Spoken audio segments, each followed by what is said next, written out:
प्रिय दर्शकों, इतिहास सिर्फ तारीखों का बोझ नहीं होता। इतिहास सिर्फ किताबों में बंद पन्नों की कहानी नहीं होता।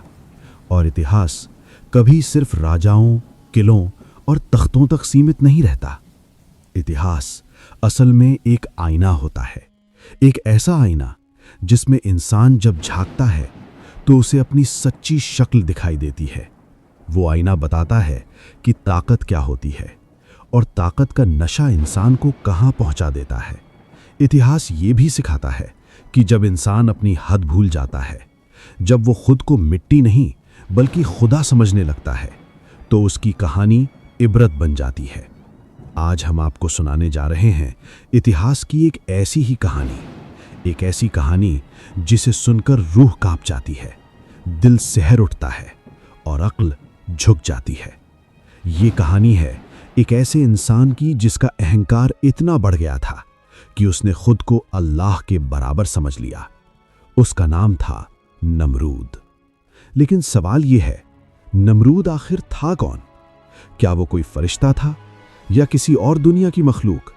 नहीं, नमरूद भी आपकी और मेरी तरह एक इंसान ही था।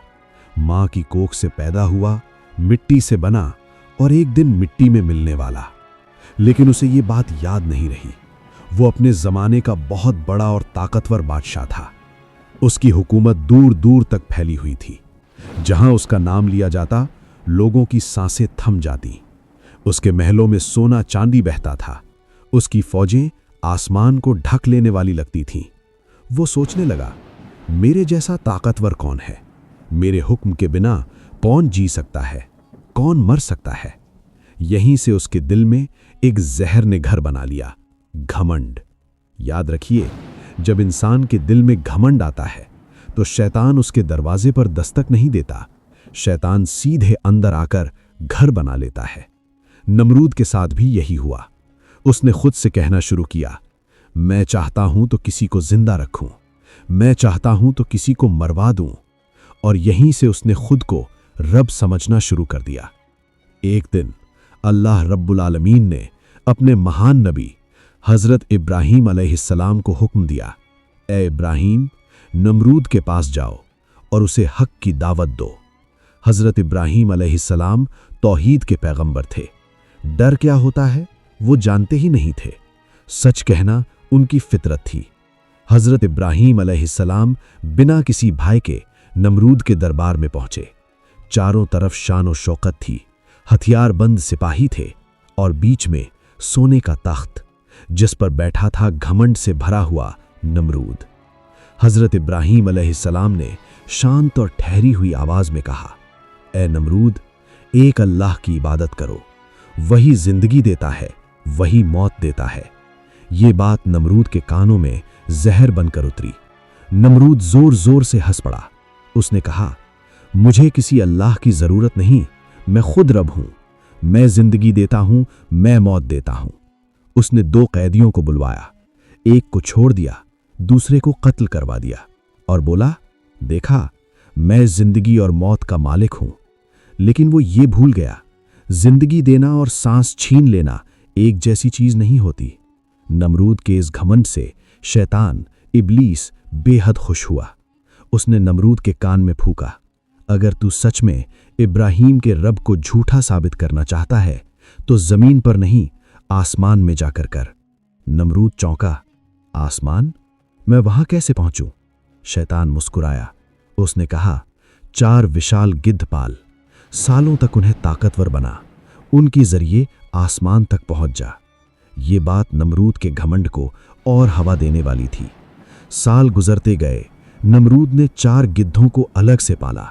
उन्हें आम गिद्धों की तरह नहीं बल्कि राक्षसों की तरह तैयार किया।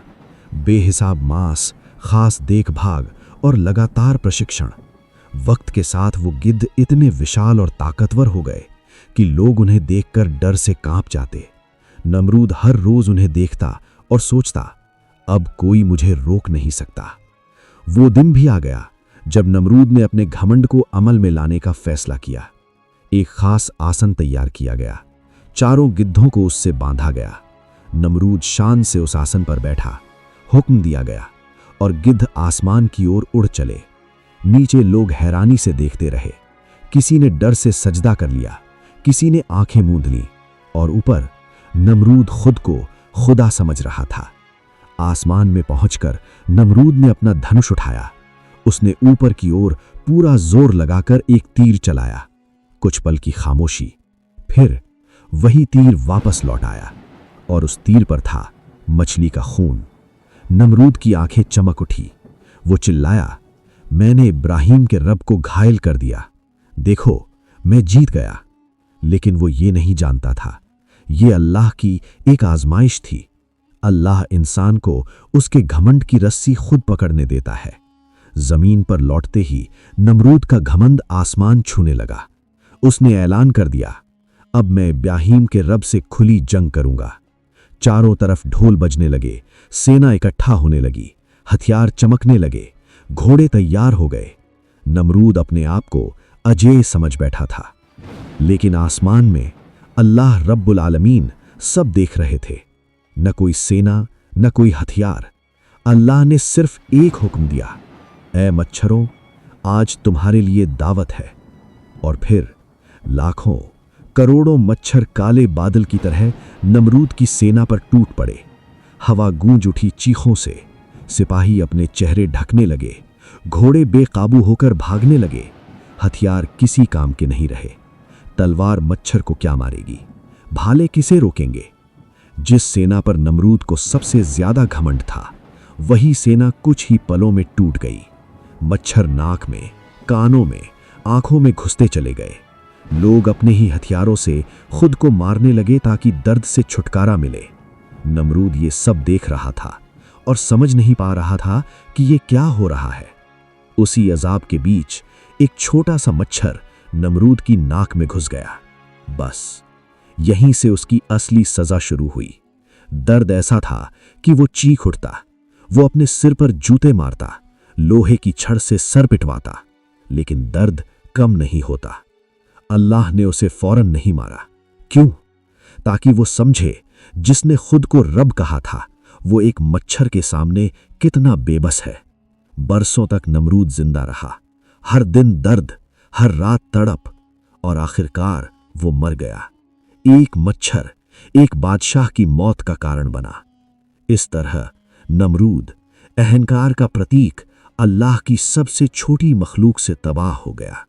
यही है अल्लाह की कुदरत। जो चाहे उसे ऊंचा करे, जो चाहे उसे मिट्टी में मिला दे। दोस्तों, अगर ये कहानी दिल तक पहुंची हो तो समझ लीजिए सबक मिल गया। घमंड इंसान को अंधा कर देता है, और याद रखिए, अल्लाह को चुनौती देने वाला कभी नहीं जीतता। ऐसी ही सच्ची, इबरत से भरी और रूह हिला देने वाली कहानियों के लिए IME स्टोरी टेलर चैनल को सब्सक्राइब करें। वीडियो पसंद आए तो लाइक करें और इसे दूसरों तक जरूर पहुंचाएं। अल्लाह हमें घमंड से बचाए। आमीन।